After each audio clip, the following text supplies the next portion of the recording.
everybody. Welcome. Thank you for being here. What a surprise this must be, especially those of you, if you are joining from Rosie Bergonzi's YouTube channel right now. I'm not her. Hello, my name is Amy. It's nice to meet you if we haven't met before. Usually on a Thursday evening, Rosie goes live and she does a thing called You Say It, I Play It, as Alexandra has already noted in the chat. And last week she promised that she would do it this week.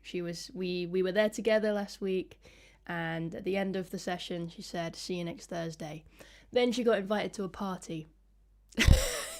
So that's where she is right now. I wasn't invited. I'm not salty about it, but I thought I'd go rogue and steal her Thursday evening slot. So here we are. Here I am. So I don't know if you've ever been to any of my live streams before, you'll know that they're never really that, thought through. So we can do a bit of You Say It, I Play It. We could do a little bit of live improvisation if you want to give me some ideas and some themes. Or yes, Heather, this is the party. Too right. Yes, we could do that. Or you could ask me any questions. We could do a little bit of workshop-y type of vibe. We can do some.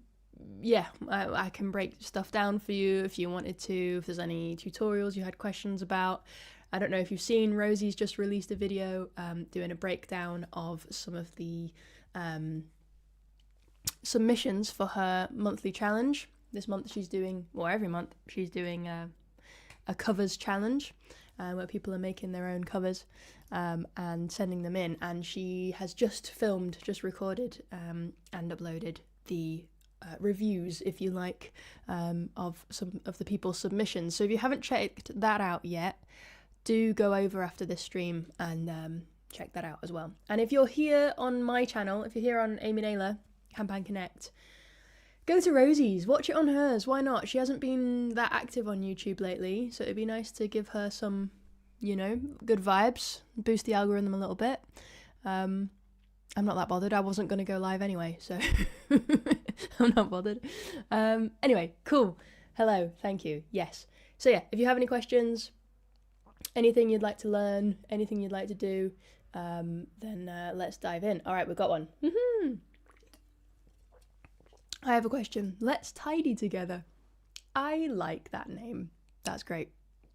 I have a handpan scale B Celtic, and I find everything I play on D curd doesn't sound so good on this scale. Any tips for playing on a new scale when you're stuck in a rut? That's a really good question. I like that one. Well, basically, the curd and the Celtic are very, very similar scales. So if we talk about those specifically just for a moment, they're very similar, but they're also completely different. It's not very helpful. You get the vibe. You're starting to understand what this live stream is going to be like.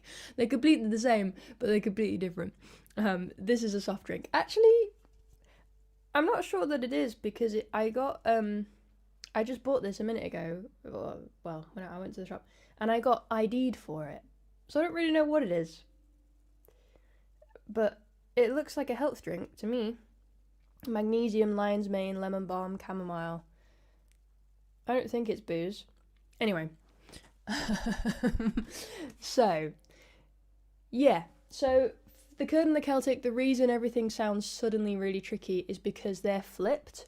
So on a D curd, you have, let's see if I can actually open something up for you here. And I can demonstrate what I mean by this. Oh. Doesn't want to work. Here we go. So, D curd. Right, let me share my screen with you right now. Sorry for the maybe adaptogen drink, they make you relaxed. Yeah, maybe it's for relaxing. I'm going to be really relaxed. Why would they ID me? I don't understand. Anyway, share screen. Sure, this is all very interesting for you all. Okay, here we go. We have a D chord right here. Let's zoom that in. Zoom. Here's D chord, D2. That's wrong. D3, please, Louise. Ta very much, as we say up north. Okay, so here's a D chord. This should be B flat. Doesn't really matter. So you've got D. Dong. Let me know if you can hear that. A, B, C, D, E, F, G, A. Back to the beginning. Now, the reason a Celtic, suddenly, if you're trying to play a Celtic, suddenly everything sounds completely different, is because if I switch to a Celtic, have a look at where that A is, have a look at where that C is, have a look at where that D is in relationship to the ding, right? The 2 octaves, the home note, look at where it is. The Celtic, you will notice, or Amara, it's the same thing, is all the same notes, except for that A sharp, that B flat, but they're ever so slightly rearranged because that B flat, which is usually here, is missing. That means that now the C is there instead of over here, and now the D is a note earlier, and the E is a note earlier, and the F is a note earlier, so everything is flipped. And it's the same for the B Celtic, the B Amara. Even though it's different notes because it's in a different key, the layout, the relationship is the same as this. I'm just showing you in D so it looks the same so you understand. So everything's flipped. So on a chord, your chord 1 is here, but it's not anymore. Your chord 1 is now here. So my tip for you is to start everything in this shape, down below, this ADF, or on a B Amara. Let's do it in B now. Ta-da! Right? That's your chord 1. And so from there, you can, now that you've found that chord 1, you can kind of go anywhere and do anything, as long as you bring it back to that chord 1, as long as you've always bringing it back home. It doesn't matter what you do. You can kind of creatively, you do whatever you want, as long as you just keep bringing it back. I'll demonstrate if you like. I'll get the old Amara out. Magnesium is a relaxer. Okay, thank you, Maria. So let's put me back here. Let's hide this question for a moment. Hey, Em, good to see you. Thank you for coming. This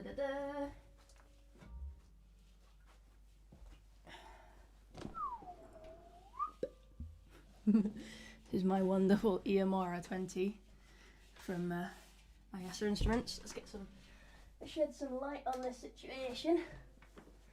Ta-da! Get a bit of light going on in here. Very organised. Everything's already set up. So, with the Celtic, your chord 1 is here. It's this chord. It doesn't matter where you go now.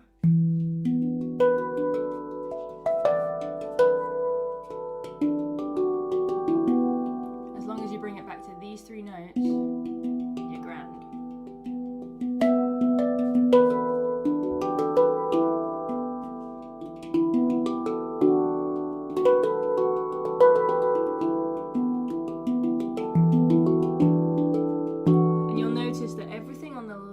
Side with the ding sounds a little bit clashy. If you find notes that are clashing with your ding, you can play that ding muted instead if you're still wanting to groove.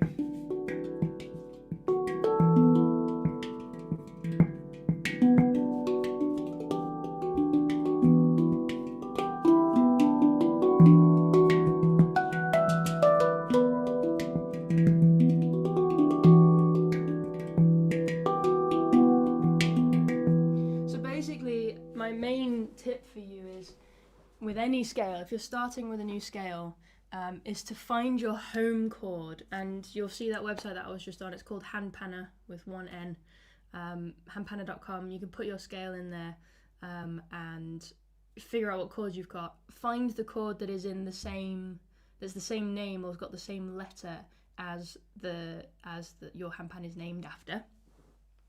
So if it's a B Amara, find the B minor. If it's a D chord, find the D minor.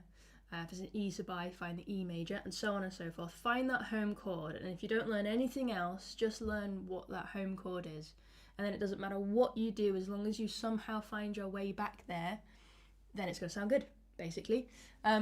You can go a step beyond that though. Sorry, that was loud. You can go a step even further than that and start to try and understand. There we go. This is breaking. It's falling. Sorry guys if that was loud.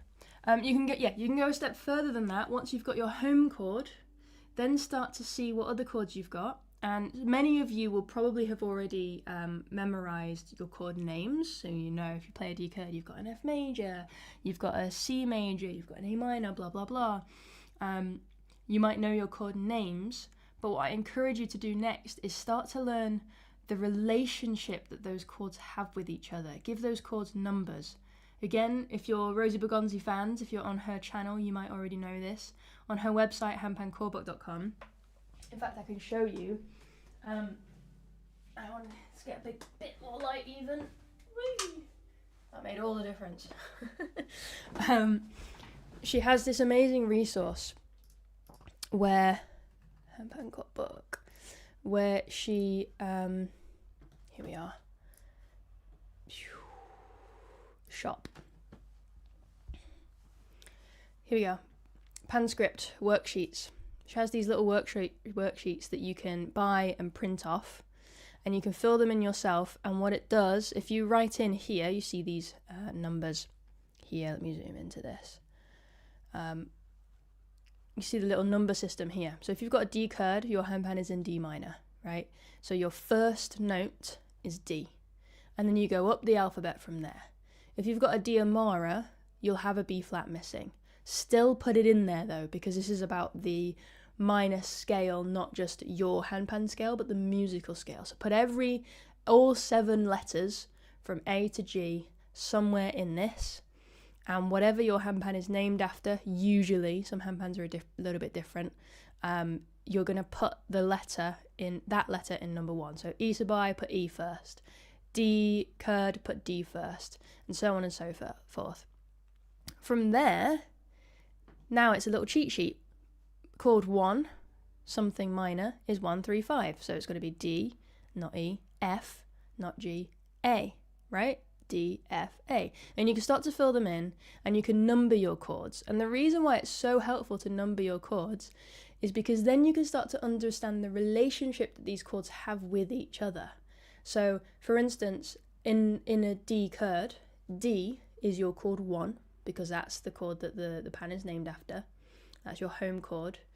D, E, F, G, A, B, C is your chord 7, right? That's as far away as possible from that chord 1. But also, in a way, it's as close as you can get, because after 7, you come back around to 1. And so the 7th chord has this like characteristic that it really, really wants to come back home. It's on its way back home, right? And when you start to understand those relationships, and you can figure this out by ear as well, you can stumble on it accidentally by playing around. You can start to hear that if you want to create that like kind of tension and release, and you want to create that yearning, and you want to create that feeling of landing somewhere, play that 7, play that 7, play that 7, and then come back to 1. Right, that's just a quick introduction as to how numbering your chords and understanding the relationship that your chords have with each other can be really useful in composing, but also in just generally getting to know your instrument. I totally recommend, when I first started playing handpan, I very much was coming from the angle of, I want this scale because it sounds like this, and that scale because it sounds like that, and I'm going to play it up and down, and I'm going to explore, and I'm going to find what I can. But now, it's almost like, if you've got a super extended instrument, if you've got one super extended instrument, and you learn how the chords relate to each other, and you've got all 7 notes of the scale on that instrument, that's why extensions are good, then as soon as you know all of that, you can kind of do anything. You kind of don't need, I'm one to talk, you can't see, it's off screen, but I've got a lot of handpans. But you don't need them all. Like, I find myself playing just 1 or 2, because once you start to learn all of the relationships between the chords, then you start to learn, if I don't play chord 1 at all, but I make chord 2 my home chord, suddenly I'm in a completely different modal feel and I can achieve a completely different thing. I can make my handpan sound like a La Sirena. I can make my handpan sound, because the La Sirena is in the musical mode of Dorian. Once you start to learn all these things, I can make my handpan sound like a the Aegean, because the Aegean is in a specific mode, right? It's in the Lydian mode. Once you learn all of these things about your scale, you don't need to start buying other scales, because you can create those relationships between the chords, and you can create those different feels on your instrument. I've had it so many times where I've been playing my D chord and people have asked me, what scale are you playing? And I'm like, D chord. And they're like, oh, that didn't sound like a D chord. No, it's because I'm not starting on D minor. I've moved things around. Anyway, I totally digressed from the original question, but I hope that that waffle isn't too complicated, and I hope that it inspires you to start to explore your instrument a little bit more deeply. Laurie's asked, I'm assuming this is Laurie, are there minor and major pan scoop sheets, i.e. for Isabai a major scale pan? Yes. Let me show you again. So this is a minor pan script sheet, and if I go back, there's a major version. Ta-da! And actually what I'd recommend is filling out both of these for one instrument. So every single scale has a relative major and minor. Some scales are a bit more complicated because they're actually modal scales. The La Sirena, for instance, is actually in a Dorian mode. But if you can find, but there is still a relative major and minor. It still comes from the same set of notes. So every pan, the D chord, for instance, it's in D minor because the ding is a D. But if you change chord 1, as I was just talking about, if you change the relationship between the notes, you change the scale. So if I started on the chord F major, which is your 6th chord in the minor scale, if I started there, then suddenly everything sounds really joyous and pretty and beautiful, and it sounds like a sabai. It sounds like a ashikira and a major pan. So if you're going to get these worksheets, I recommend starting with the one that your handpan is in, but actually get both and fill them both out from the different perspective of the major and minor, and then you can start to understand your handpan in 2 different ways. So if I were to demonstrate that quickly on the D chord, I feel like I need more light. Why is it so dark all of a sudden? Because it's night time now. Light, let there be light. Okay, so here we go. D chord. D chord's in D minor, right?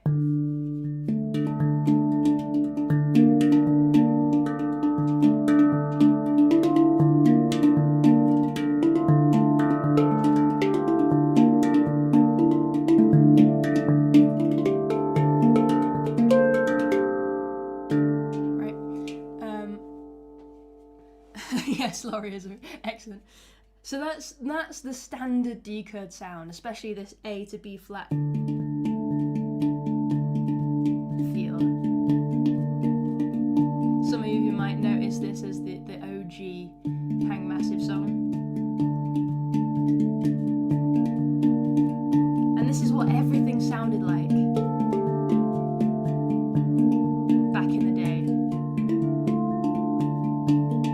Right? But I've got a low F under here, and I know that if I count to 6 from the minor scale, D, E, F, 3. Oh, it's the other way around.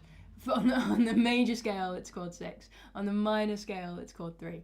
If I count up, D, E, F, I find my major chord. And if I lead with that major chord,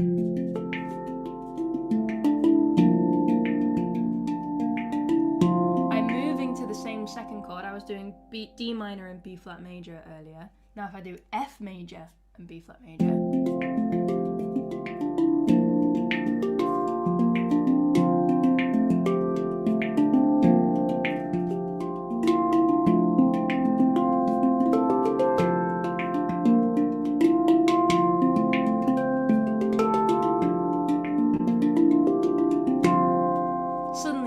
a major handpan.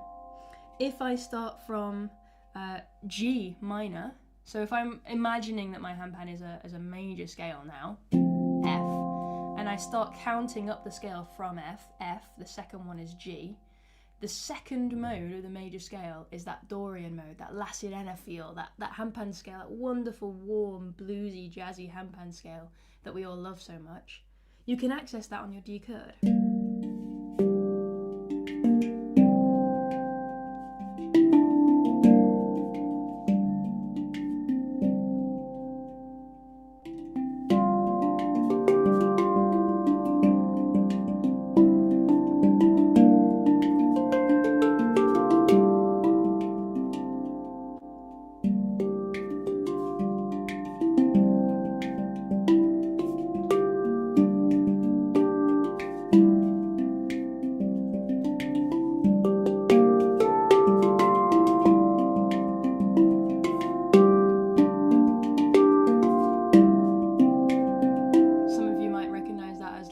Which is on a Dorian handpan usually, but you can achieve that, you can access that on a D chord. What's next? F, G, A, Dorian, Alien, Dorian, Lydian, maybe? Is that right? Can that be right? No, that can't be right.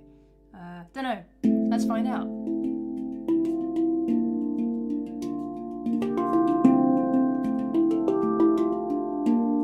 It's a little bit dreamy, but also quite dark.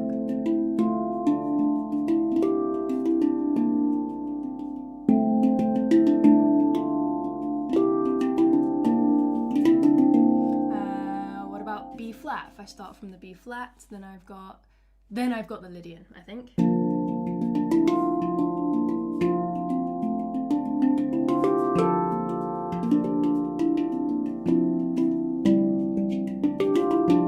If I start from the C, then I've got Mixolydian, which is like super major.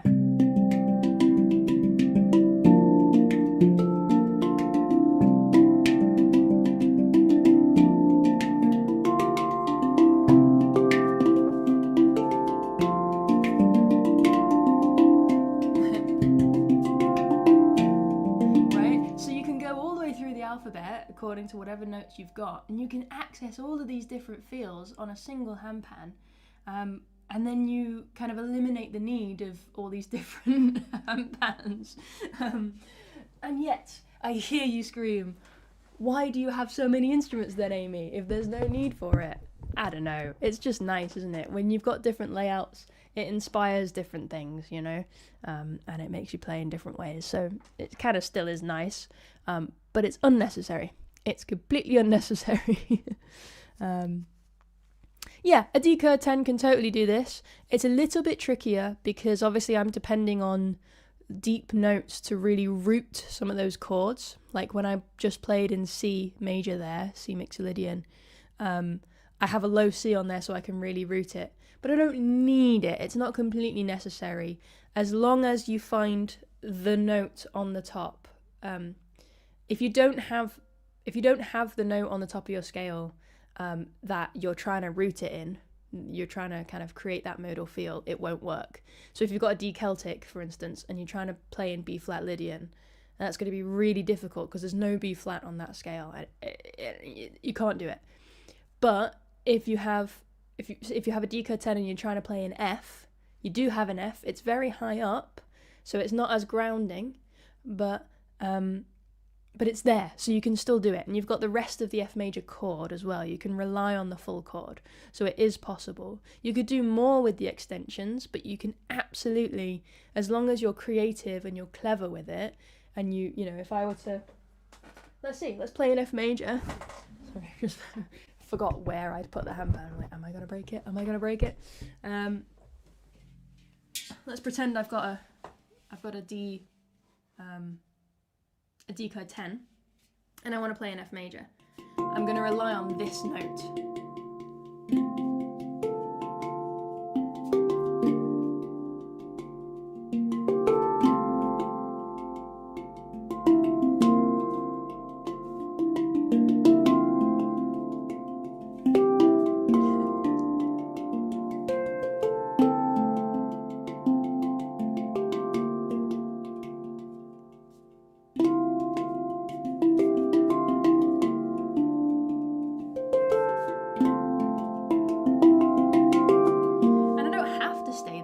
I can move around as long as I come back to it.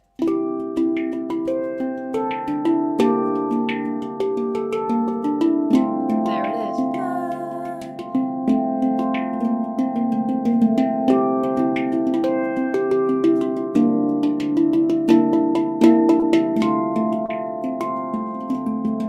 I could do whatever I want as long as I know. Let's bring it back to the first question we had earlier.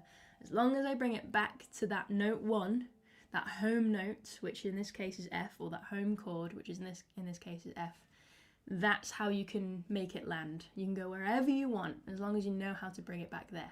So yeah, totally doable on the D Curd 10, absolutely. That's the magic. That's the magic. Once you start to learn a little bit of theory, suddenly the world is your oyster. Suddenly you can do anything you want. Yeah. Yeah, me too. Although I'd probably have a lot more money if they weren't expensive. Oh no, my mouse has run out of battery. Okay, well,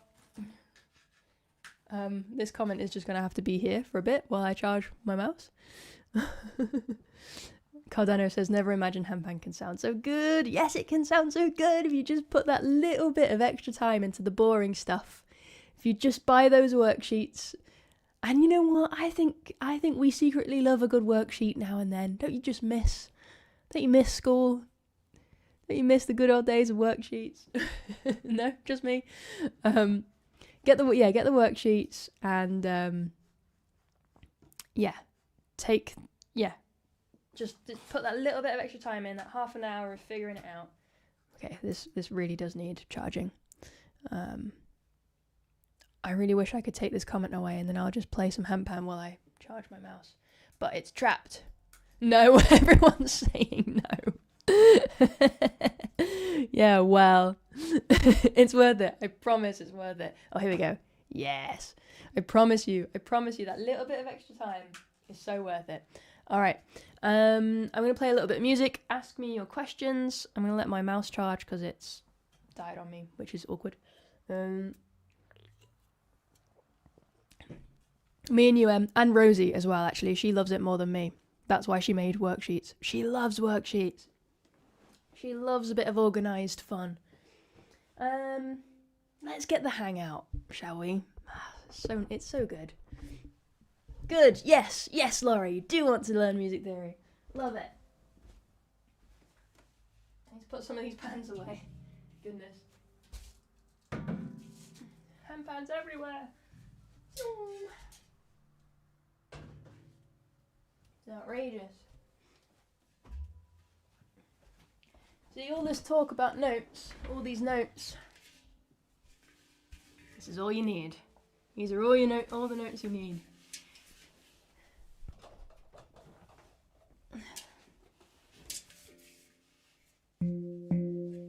F major.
About this instrument, Laurie, this is neither a D Curd nor a Celtic. This is an F major pentatonic. I don't know if or what. Yeah, it just says penta F. Something Dow. Eli Dow. I can't actually read it. I can't. This is one of the OG scales. This is a first generation pan art hang tuned by Sabine. But I can't read her handwriting, so I don't know what it is. Some kind of F major pentatonic.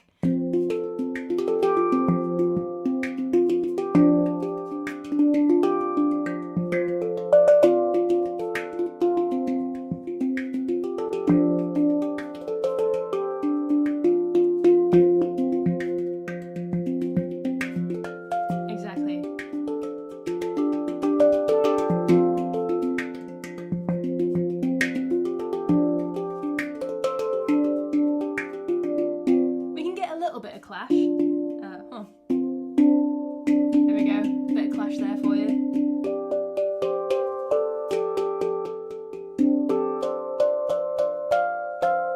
So some of the opposites clash, but still not like it's all so beautiful. It doesn't clash massively.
This is the F major pentatonic from Pan Art.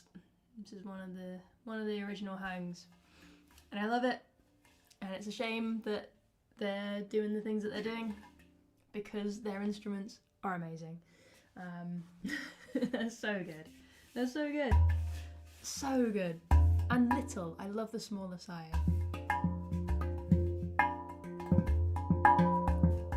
You guys.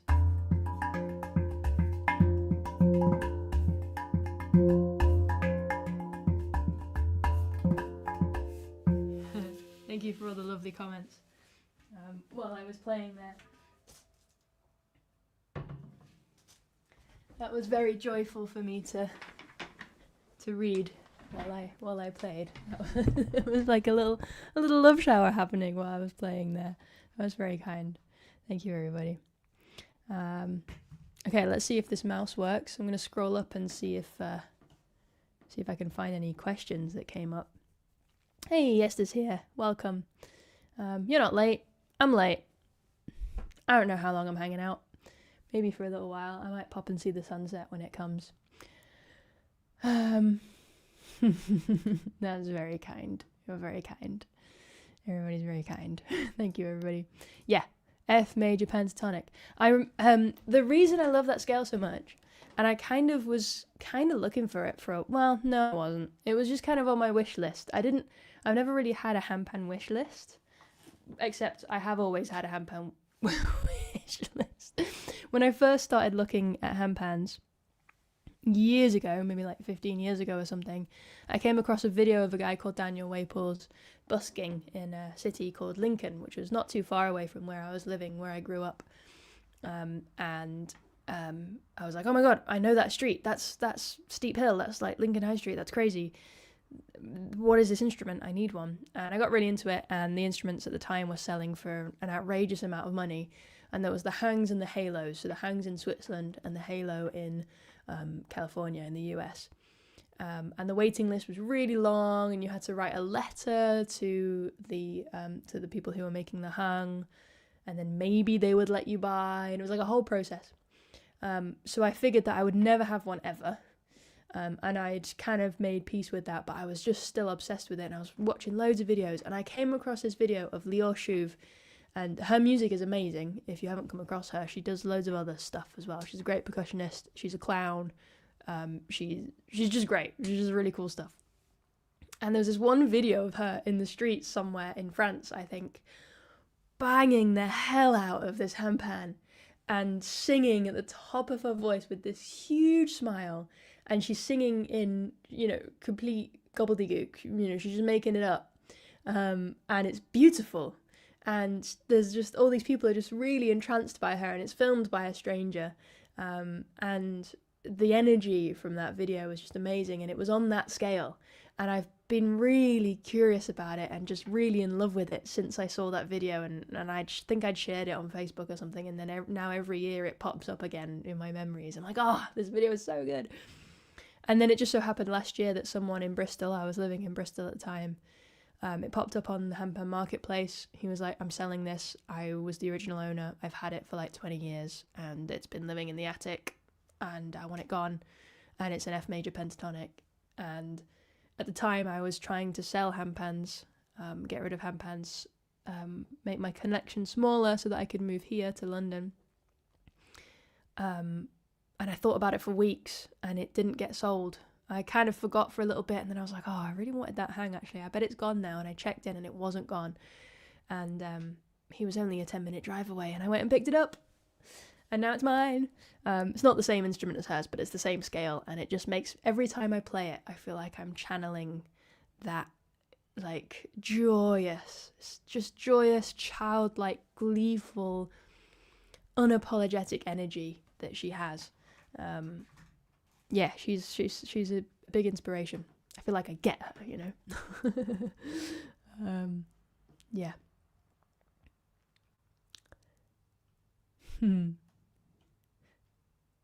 Yeah, thanks, guys. All right, so I'm just going to have a look through and see if there are any more questions that came through towards the beginning of this stream. If you have any questions, ask away. Ask me anything. if you have any requests, ask away. Ask me anything. And if we run dry, I'll leave. I might go see the sunset at some point. What I should be doing this evening is taking advantage of an empty house and I've been recording a lot. I'm working on an album. I'm 8 songs into an album. And it's going really well. And that's what I should be doing. Okay.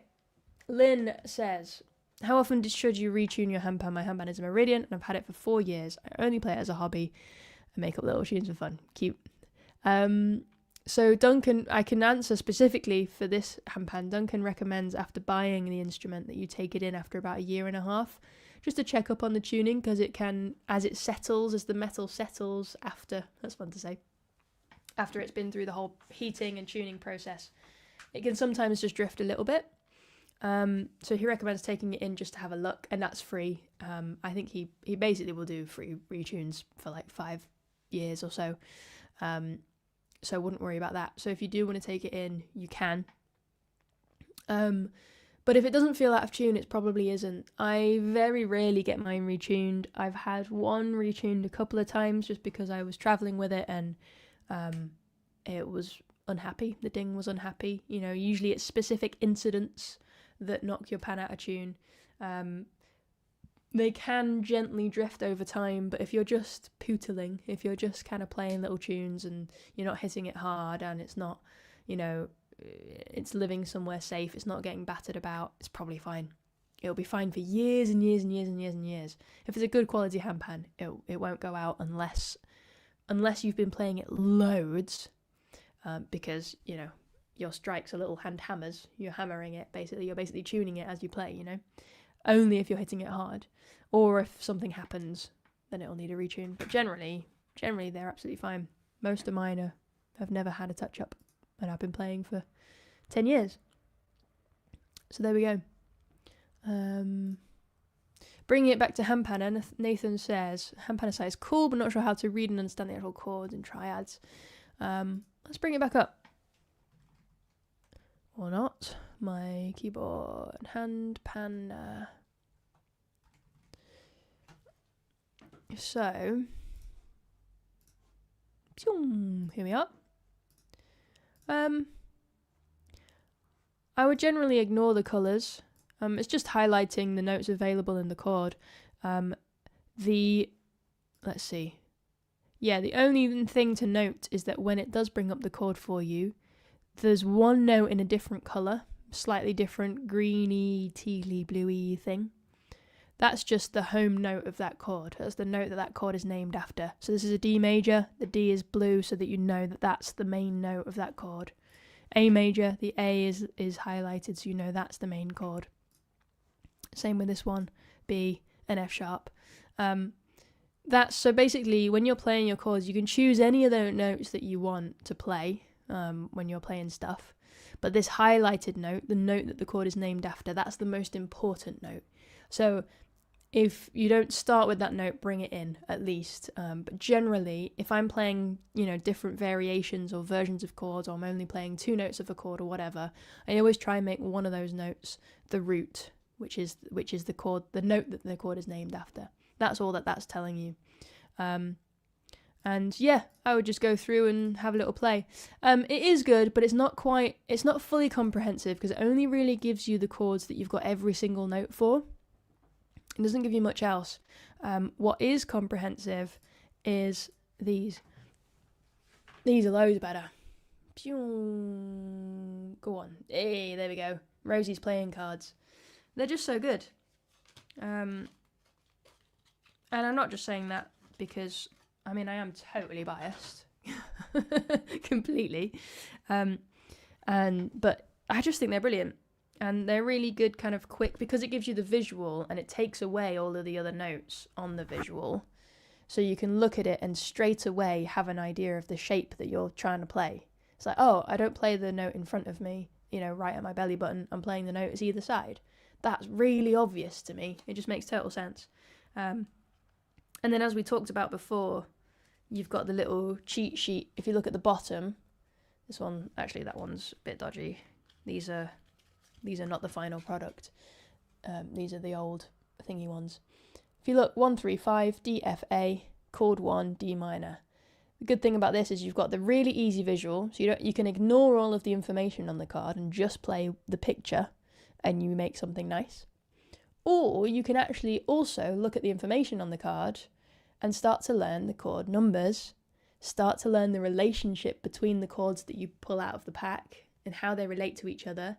And you can think about it rationally and say, oh, that's chord 1 and that's chord 3, that's why that works there. And at the same time, you can start to think about it emotionally, listening to the music that you're playing, and kind of connecting how you feel with the names of the chords and the numbers of the chords, so that you're starting to understand, okay, this chord feels like yearning, this chord feels like tension, this chord feels like home and comfort. When you start to put those feelings and assign those feelings to them, that's when your music goes from, kind of rationalizing and learning the theory and the language, to actually saying stuff with that, using that language to actually say stuff, yeah, that's magic. This whole live stream is just an advert for Rosie Bergonzi at this point. Not on purpose. I think she's making cool stuff. Yeah. Okay, this is a great question. Oh, cool. Lots of good questions.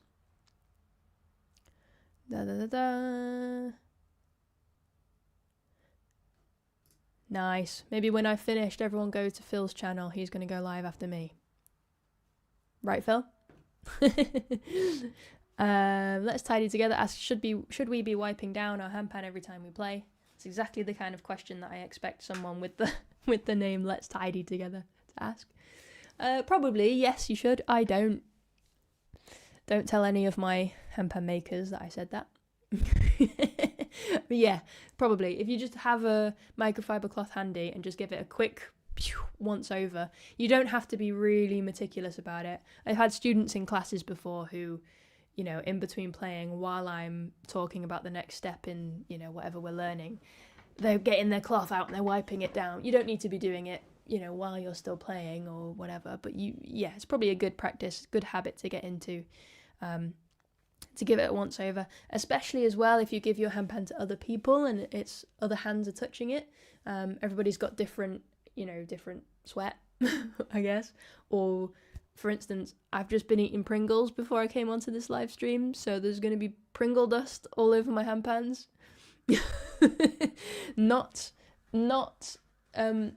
Nothing acidic though. This is my flavour of choice today.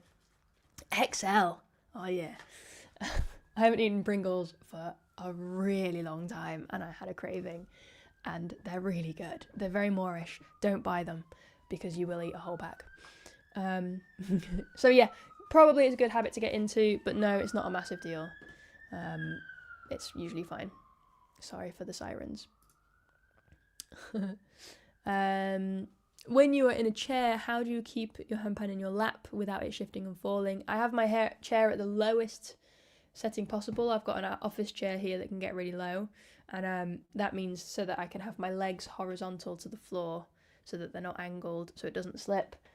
Or if my chair doesn't do that, I use like a yoga block or a book or something that I can get my feet up.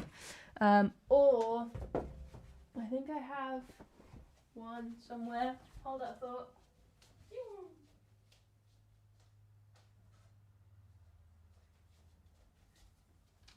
If you are in the UK, I know a guy who has a handpan shop called handpanion.com, and I know that he stocks these things. It's Phil. It's Handpan Phil. Rhythm rests. It's magnetic.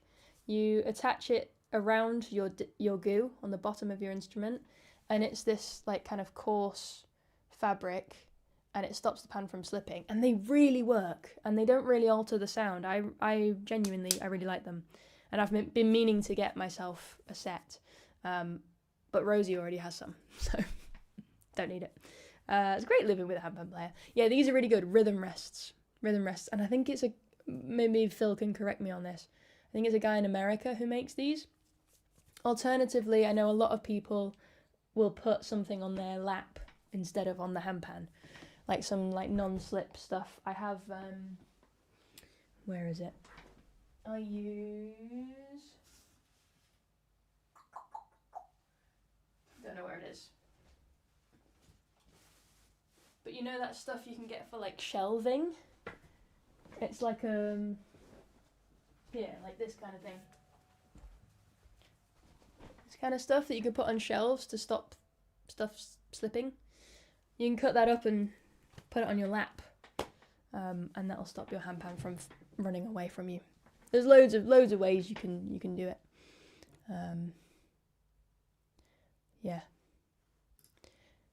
So these cards are for D-Curd that I was just showing you. At the moment, she only has D-Curd. Maybe she has Celtic now? I'm not sure. If she doesn't, you didn't hear that from me. I might have just given away what her next... Anyway, so if you've got an E-Curd, you can still make this work. You just have to change the names. All of the relationships, the numbers, the 1s and 2s and 3s and 4s and so on, are all the same. All of the shapes are exactly the same. It's just that shape will be E minor and not D minor on your E-Curd. That's the only difference. So you could go through with a Sharpie and kind of scratch it out and change it to the right chord names. Or she also has blank ones. I don't have any in here to show you, but she has, just like with the worksheets that I showed you earlier, she has a minor set of open playing cards and a major set of open playing cards. And then you can go through and fill them in yourself for your specific handpan. And then you've got your own playing cards. But the plan is, I think, to over time start to kind of build the collection and make more popular scales available, for sure. Phil also sells the cards. So if you're in the UK or Europe, I think he does it on Etsy as well, then you can get these things from Phil. If you're in the US, you can get them directly. Well, if you're anywhere, you can get them directly from Rosie. But it'll be quicker if you get it from Phil because he batch orders them. Whereas from Rosie, it's like to order, if you like, from the company in the US. Yeah, good point, Phil. Wash your hands before you play. I didn't wash my hands after eating Pringles. I have a terrible diet. I present myself as this like lovely planet loving, eating salad hippie, but the truth is I've got Pringles on my desk. I don't know if I don't try to present myself as that. I think it just, when you're singing songs about how much you love the planet, that's the intention, that's my meditation, that's my vow, that's me, that's my kind of devotional practice, singing those songs so that I can become that person. And I'm still working on it, I'm drinking orange blossom and eating Pringles. It feels like a Friday. That's all I'm saying.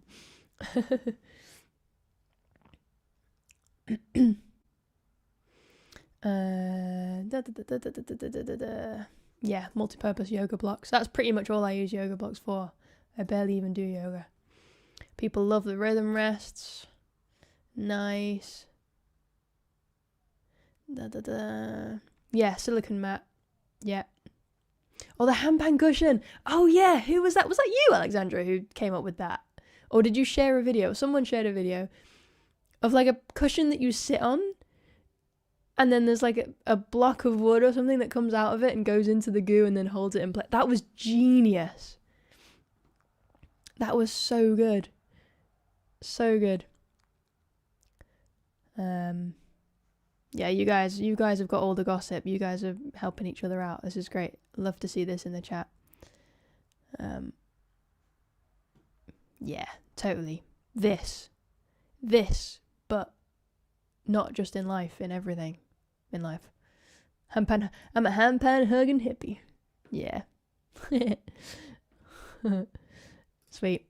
All right. How long have I been here? Probably nearly an hour. Maybe. Usually there's a timer somewhere.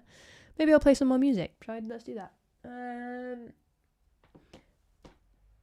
Okay, I'm gonna say some scales, and you can tell me what to play. Either the A2 Dorian, the G Magnolia, which is the G22 from Alaya Handpans. That's the most notes I've got. The Rav Anima, or the F-Low Pygmy. All of those are different makers. A2 Dorian from Celestial Sound, G Magnolia from Alaya Handpans, F-Low Pygmy from Meridian Handpans, or Anima from Rav. I didn't say Desert Rose, Esther. A2 Dorian. Oh, good question. I played at the Mandala Cafe. I played the G Magnolia, because it was new and I was getting to know it, and yeah, it was great. All right. I'm gonna play the A2. That's what I started with. We're going full circle, guys. We're going full circle. Okay, Maria wants the... Okay, well, we'll do the Dorian, and then if we have time and energy, I'll do the Magnolia as well. Yeah, stick around and you might get it. Okie dokie. Whee! Here we go.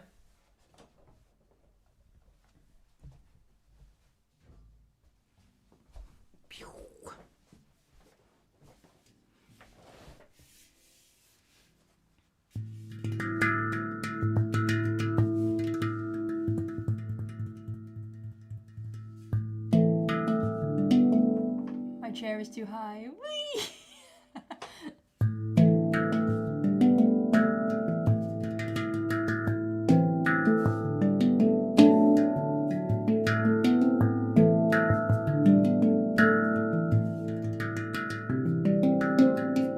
No, I'm not wearing a skirt. They're big baggy trousers. I've long gone are the days of skirts. Never, ever will I ever wear a skirt ever again. Unless it's a kilt, maybe.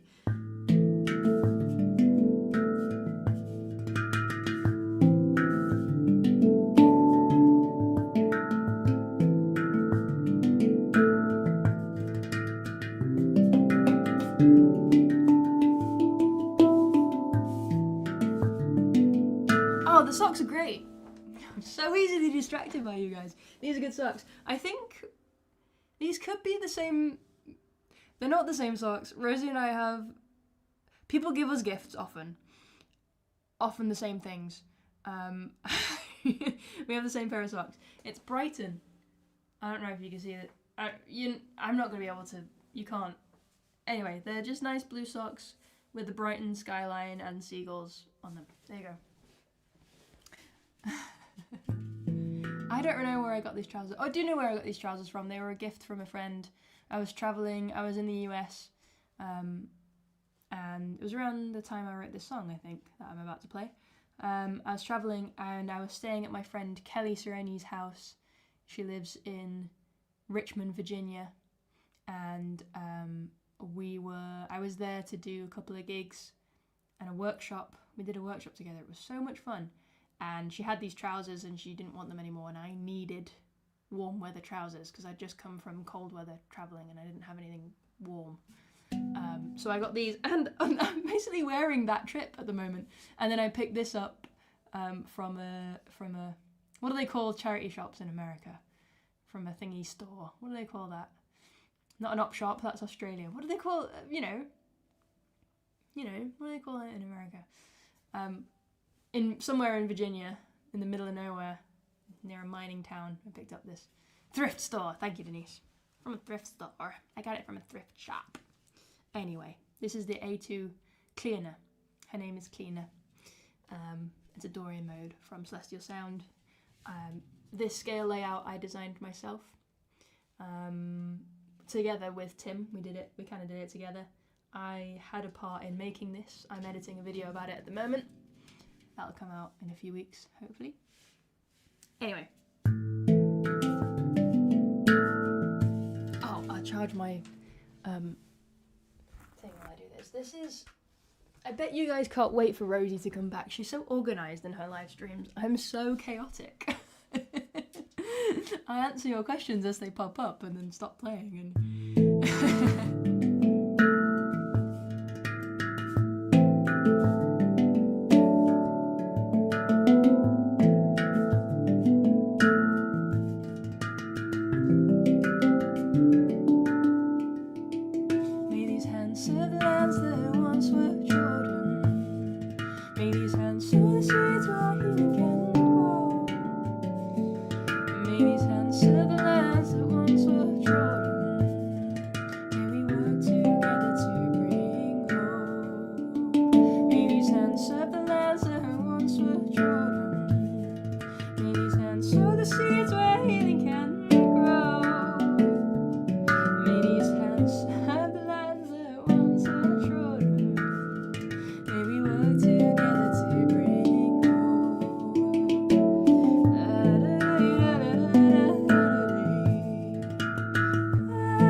That's just reminded me of another song.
May These Hands Serve the Lands, which is one of mine.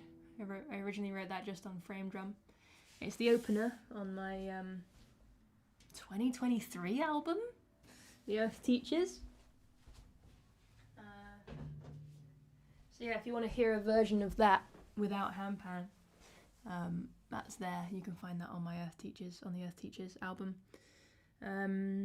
which I believe you can buy in Phil's shop. Right? Is that right?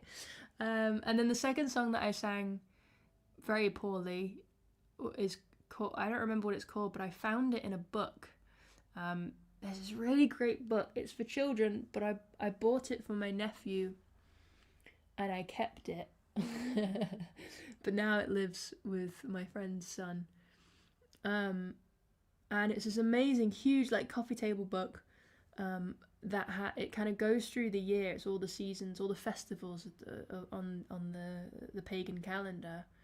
And that one might have been Beltane, actually. No, maybe not. Beltane might have been more fire oriented.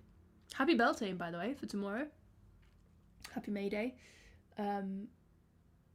Yeah, and so there's like kids activities, like woodland activities. There's a little bit of folklore in there. There's a little story in there for like every single festival. And then there's a song. There's just the music for the song written in there. And I decided to try and learn one of them. I can't read music. I can if I sit down and work it out. I can't sight read. And I spent days at a piano trying to work out, how it was supposed to go. And that's my interpretation of it. Yeah, I could definitely put I could try to put those on the chord book for sure. I have access to the chord book now, the back end, so you can ask me for requests and I can you can ask me for songs and I can put them on there, because Rosie's a busy lady. All right, let's get I'll show you the Magnolia then. I don't remember who, but someone was asking for Magnolia. Let's do it. Woohoo! Here she is, all 22 notes of her. Ta-da! Oh, Phil has a question. I like the question. See? Distracted. Very easily. Phil says, what handpan skill is Rosie better at than you, and what handpan skill are you better at than Rosie? That's a good one. I think when we first met, we were even more, like, different. Now we've kind of spent the last 3 years teaching each other our, empty black spots, if you like. I don't know. Rosie's much better at the music theory, hence all the chords and the chord book and all that stuff. She taught me all of that, all of it. Everything that I was telling you about chord numbers and, modes and all of that stuff, that's all come from geeking out with Rosie. And some of it kind of geeking out together and figuring out together, but most of it, definitely the fundamentals, she taught me. And then vice versa. I think I'm groovier. I kind of taught her kind of more nuance and groove, I guess. And I think she's actually really groovy. No, she is really groovy. Her playing is groovy, but she leans more towards melodies and harmony and like interesting melodies. But then her expression of those melodies is very groovy. But her actual kind of groove, if you like if she was to ride the ding, I think I'm better at ding riding, which I don't know is something to brag about, to be honest. But I think that's my, I think the kind of the nuance in groove, I think, is where I shine, and the melody and harmony is where she shines. And so together we're a perfect team, because when we're my percussive playing. Yeah, thank you, Phil. Yeah, that's the word I was looking for. I'm more percussive, and she's more melodic, which makes sense because she's, classically trained. She did a lot of tuned percussion. She did a lot of hand percussion as well. She did pop tours. She's done world tours with congas and percussion sections and that kind of thing. Like, she's proper. She's legit, but also a lot more experience with like tuned percussion and stuff. I did taiko, so I did bigger percussion with massive sticks, with no tuned element, and a big part of that as well was exploring a single drum skin, and we used to spend a lot of time finding how many tones we could get out of a single drum skin. So of non-tuned percussion, I can get the nuance out of it, but of tuned percussion, Rosie can get the melody out of it. And then together, we make something pretty cool, I think. Amazing. See you at Heartland. Excited for that one. Maybe we should consider it. I think we could do something. Let's tidy together. I feel like I need your real name because I keep calling you that. We met through Handpan. Both of us, kind of in COVID times, I think we both started teaching. I need to go back. We've done it before. I need to go back and look at our first tutorials on YouTube. Maybe someone wants to do it and see who posted first. I don't know which one of us it was, but we both started teaching, putting online tutorials out at around the same time as each other. We didn't know about each other.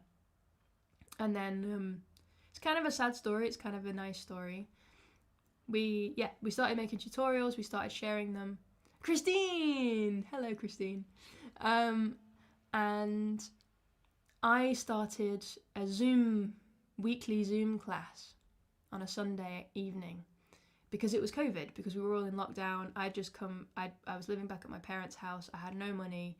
I was supposed to have a summer of my first handpan gigs. I was supposed to be doing my first handpan festivals that summer, and it didn't work out, obviously. I got stuck in America for a while. My partner at the time was American, so I was out in America a lot. So I was over there for a few months, and then I came back to live with my parents, and I had nothing to do.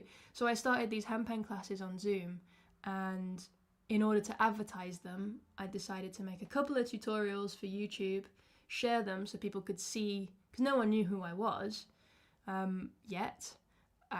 So I wanted to share some examples of my teaching to be like, hey, look, I can kind of teach. But really the main element of those Sundays was the Hangout. You know, we kind of did an hour-ish of learning and then half an hour of Hangout, basically. And that was kind of the main selling point. That was what I wanted to do, was just hang out with other people who liked Handpan. And so I made the tutorials to advertise it. Rosie started making tutorials. I think maybe she'd already had some funding to do some development of the instrument through the Royal something Orchestral something. So she was doing that, and we ended up stumbling across each other because both of us independently, and it was different people. Both of us I'd shared an advert for my class on Facebook, on the Handpan community group on Facebook. She'd shared one of her early tutorials on a community group on Facebook. Neither of us saw each other's thing, but what did happen is both of us got a horrible comment from another player, from a man. I wasn't going to say it. From a man. Probably a sexist comment. I think it was a sexist comment. Someone commented on mine saying, it's a waste of money, don't go to this class, like, she doesn't know what she's doing, like, you don't need a teacher to learn how to play handpan, kind of vibe. You know, and so fair enough, you know, not everybody wants a teacher, some people want to figure it out on their own. So someone said that on my post, and then someone said I don't remember what the comment was on Rosie's, but someone had said something horrible about Rosie on her video, which is even more outrageous because it's like a free resource, like, just don't watch it if you're not interested, you know. And in all fairness, back then both of us were a bit shit. We didn't really know what we were doing, but we were doing it anyway.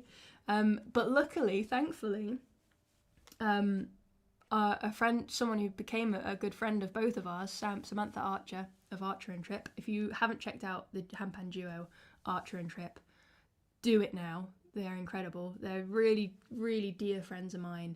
Amazing, beautiful people. Incredible musicians, like, just beyond. They are my idols. Sam had created a women's Facebook group, a female handpan players Facebook group, because of this reason. Because you know how Facebook groups can get. They can get a little bit weird and a little bit toxic and a little bit, you know, sometimes. So she'd created this group as a safe space, and she'd organised a women's event that I went to, and it was incredible. But both of us, both Rosie and I, went to that group to basically just share that this had happened to us, and to complain, and to just look for a bit of love from these other supportive women. And so I saw Rosie and she saw me, and we were both making videos on YouTube. We'd both just been hated on by blokes. And we just kind of, supported each other and kept in touch. Some might call it trauma bonding. That's not what it is. It's a shared love of the art. And so we were kind of on each other's radar for a bit, and I invited her to come and guest teach at my class, and she came and did that. That was really lovely. We kind of co-taught. And as part of that, we did a collaboration on YouTube as well. We published some videos on her channel and my channel. If you go back far enough, you'll find it. It's terrible. It's really bad. We were teaching, our topic was clave, was a specific groove. And we demoed clave by putting a piece together. And in it, you can't really hear the clave groove. Like, it's... Anyway, it was a long time ago. It's 5 years ago. We were still learning, you know. And so we collaborated, and then maybe a year later, she came to me for some advice about travelling, and then she was like, oh, actually I have some funding, do you want to work together? And the funding was for the development of the instrument. She was developing what became Panscript, and she was working with other orchestral musicians of other instruments. It was a whole thing. And as part of that, she also wanted to work with someone else who was also a handpan player. And so, yeah, she came up north. I was living up north still at the time. She came to my house. We spent 5 days together. That was the first time we met. We spent 5 days together. We did a little artist residency. We played together. We composed. Some of the pieces that we still perform now. If you've been to our gigs, you'll have heard the story First Again. That's the song we always open with. That's the first song we ever played together. We jammed it out. We wrote it on the day we met. And then Love Song as well, we wrote during that time. And we put a little EP together. It's on streaming everywhere. It's called Egg and Spoon Energy. You can hear how far we've come if you listen to that. Our playing is not the best. It's good, but it's not it's not brilliant. But it led to this. We kind of fell in love over that week, and here we are. Long story, but there we are. Not all blokes are bad. You're right. Those ones probably weren't bad. I don't know if anyone is proper bad, you know? People hurt people, you know? And it was a stressful time, the COVID pandemic, and everyone was stuck at home behind their keyboards, having a lot of emotions and having nowhere to put them. So, I totally get it. It's just a shame that because of the way the world is, and because of, different privileges in different places, some people are more likely to be at the kind of, the end of the punches, which is a shame. But no, I agree with you. I think blokes are cool. I think everyone's great. I think everyone is inherently good. Sometimes people say nasty things and they don't realise that there's another human at the other end of the comment. Yeah, totally. Yeah, you should definitely interview. Sam would be so interesting to interview for sure. And she's really good fun as well.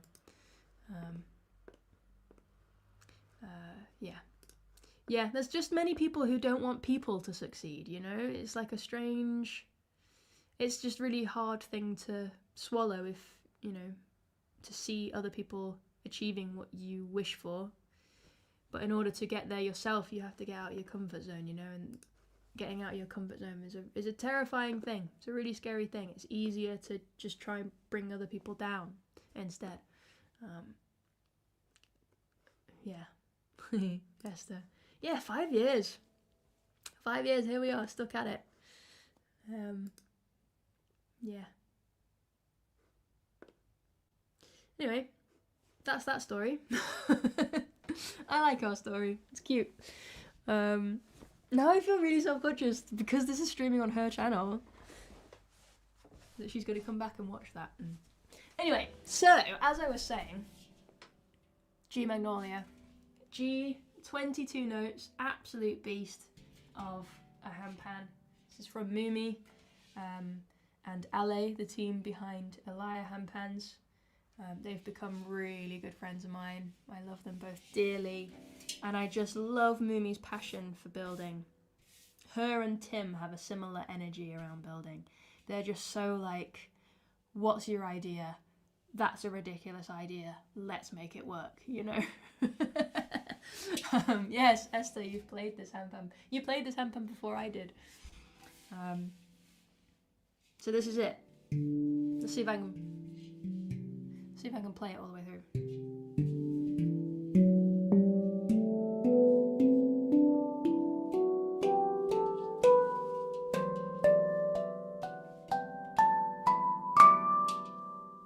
So good.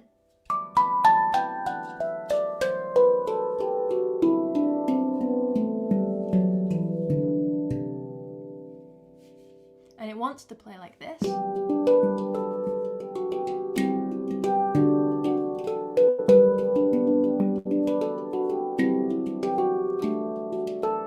But as we talked about at the beginning in this live stream, we could do modal playing. We can choose a different note to start on, give it a different feel.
I need the next note.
Yay!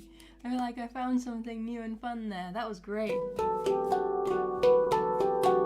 Thank you for providing me with this space to have just figured out something fun on this handpan. Grateful for that. That felt really good. Yay! Thanks, guys. Hey! Is that Jenny? Is that you? Or is that somebody else on the team? We got a celebrity in the chat here, guys. The one and only Ismus Instruments. How exciting. I was just about to leave, but I can't now. um, yeah, so that scale was the G Magnolia. It's a G Sabai. G Sabai from Alaya. And yes, I am using small diaphragm condensers. I've got one kind of over here for talkie and one kind of over here for the room. I was hoping to use this, get the podcasty vibes, but for some reason it wasn't working. It wasn't hooking up properly. So I don't know why. How come all the Americans are arriving all of a sudden? What time is it? Is it like lunch break time? Is that what's happening?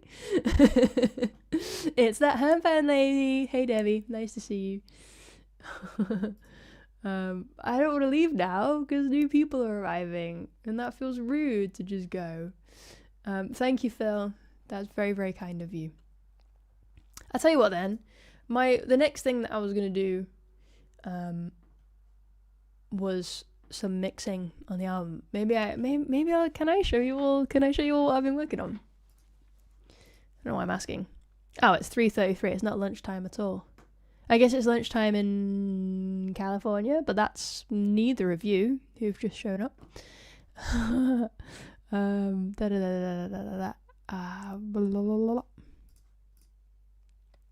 That's not what I want to share. God, can you imagine if I accidentally share something I don't want to? Yeah, I'm going to show you some Logic. I'm going to show you what I've been working on. Wait, hang on. I want to make sure that I'm sharing audio. Let me know if... Oh yeah, I should be. Let me know if you can hear this. So this is my latest recording. It's going to be loud. Turn it down.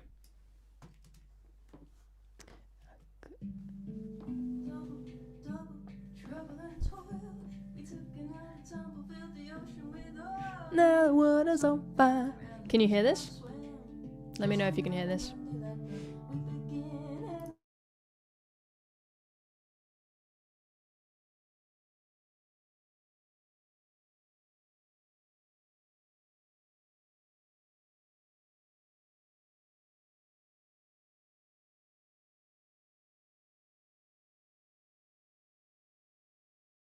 How's that?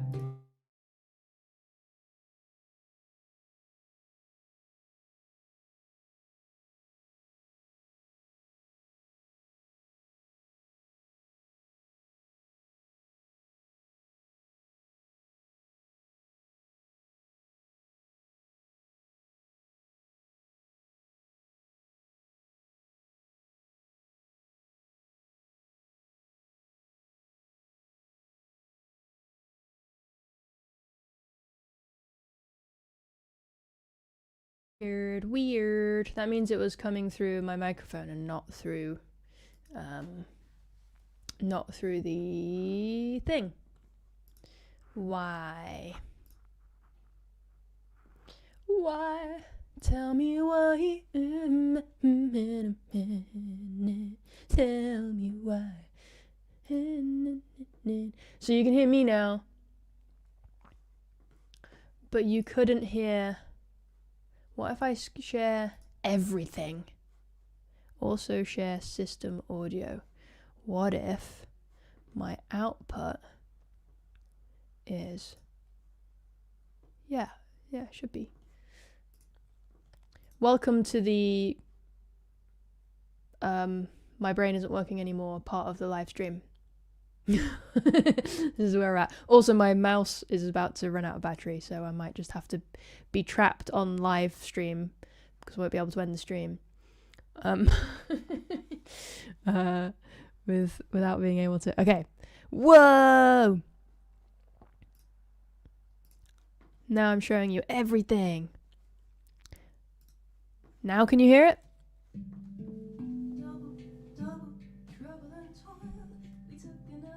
Even if I mute?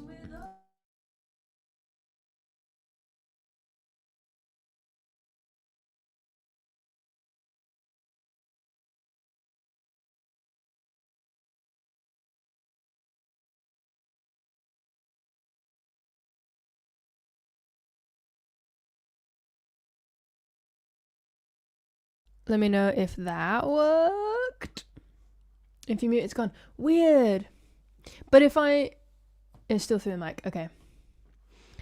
What if I do this? Thanks for being my guinea pigs, guys. What if my output on here is this? And then I try. Double trouble and toil. We took another tumble, filled the ocean with oil. Now the water's on fire and the fish can't swim. Just another Monday, let the week begin. And the air is filling up with smoke like you won't believe. While the folks out in the streets, well, they can barely breathe. But my house is still warm and the car's still running. No need to worry till the wall starts crumbling down. So I'll keep turning my head until the flames start licking this town. Yahoo! It's working. Thanks, guys. Now we know it works. So that's the latest thing I was recording. It's called the Oil Spill Blues. It's about... I actually forgotten. There was a headline a year or so ago about an oil spill somewhere. Yeah, surprise! I'm not Rosie. You missed a lot, Deb. you missed the whole thing. Rosie's gone to a party. She's at a press night. She's having the time of her life. I'm here. Yeah, so that's the Oil Spill Blues. Yeah, it was written about an oil spill in somewhere in the Americas, I think. And then the second verse was written about someone. I posted it on TikTok, I think, and someone posted on TikTok that I shouldn't be singing about these things because I'm wearing clothes that have, you know, plastics in them and, you know, oil and stuff, and I'm a hypocrite. And I was like, that's a great idea for a verse. So I wrote the second verse about that. Now they said on TV someone else is to blame. So keep doing what you're doing. There's no need to change. And if you already started, well, you might as well quit. Because the shirt and shorts you're wearing, they're all made of it. Yeah. Okay, I want to show you the other thing that I've been working on, which I actually wanted to show Phil. So it's good that you're here. Which is, I don't know if it's going to go on the album or not, because it doesn't quite fit. I need to figure out a way to make it fit. Now I've changed my settings. It might not work. Let me know if this works. Can you hear this? Wait, I have to share it first. Duh. Why is this not sharing? Also share system audio. Is it working now? Hey, here we go. Here we go. Okay, let me know if you can hear this.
So that's the other thing that I've been working on. Yeah. Yeah. I don't know how. Maybe I could give it to a DJ instead of playing it. That's played on the Anima. Yeah, I just wrote it like a week ago and then I was like, I need to record this and do something with it. So I put it in. Yeah, Rav. Yeah. But I don't know. I just don't know. Either I need to match some of the rest of the album to it, or it's a different project because it's very electronic, it's very housey, very ecstatic dancey. This would be good for like the beginning, like the early section of an ecstatic dance, or towards the end of an ecstatic dance. That's a great idea. I should give it to Kone or to Otto, resident Handpan ecstatic dance boys. I'll make it a bonus song, or just accept the fact that it's a bit of an outlier on the album. You know, I guess people stream nowadays. How many do you guys listen to albums still? I do. I'm big on CDs and albums. But I don't know if that's how people listen anymore. Anyway, what else have I got? What else can I show you? This one. This I think is going to be the opener. Just giving it all away, guys. I don't know when I'm releasing this, by the way. Oh, also, if you know anyone or if you are an artist, I'm looking for album artwork. Let me know your price. Just putting that out there. Let me show you this one. I'm excited about this one. Oh.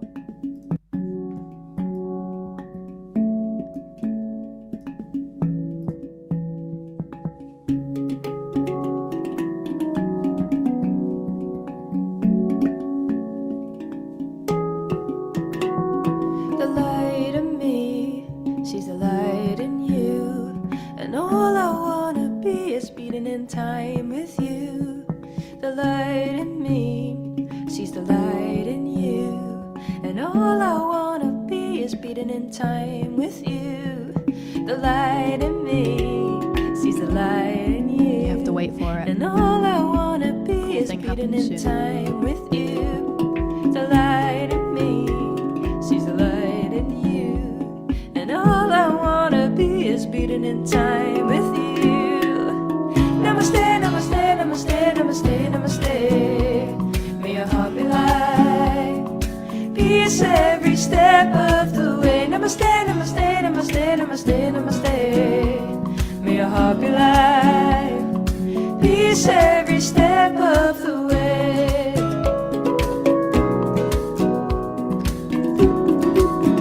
So that's going to be the album opener, I think. But so different from the previous song. So this is, you see my conundrum, is that my songs are all quite different. I've got that blues song, and I've got a couple of other like quite folky things. And then I've got dance, electronic, and then this. Yeah, this is my like kind of, I came back from this song already existed. I wrote this song a while ago. Because I wanted something different. If you've been to any of my gigs, you might have been to one. You know, if I ever get an encore, I never know what to do. And often at a festival, you can't really play an encore because people are coming on after you, you know. And so I would just do like a verse of the Freedom Song, which is a song, it's not my song, which goes... I can feel my heart beating to the rhythm of the freedom song. When I say yes to the beat in me, I can set my spirit free. But it's such a good song. I wish I'd written it. But I wanted one of my own. So the light in me sees the light in you. Namaste, exactly. I wrote that as a kind of little encore moment. But I only did it a couple of times. And then I went to a Sam Garrett concert last year, at the end of the year, with my mum. She bought me tickets, and it was so good. And the way that he got the crowd singing together was really magical and really inspiring. And it inspired that kind of chorus moment. Namaste, namaste, namaste, namaste, namaste. May your heart be light, peace every step of the way. And that's how that kind of came about. It feels really nice to be inspired again about making music. That's where I'm at right now. So this is what I've been doing. I had a little bit of time off YouTube for a bit, and that's what I've been doing with that time.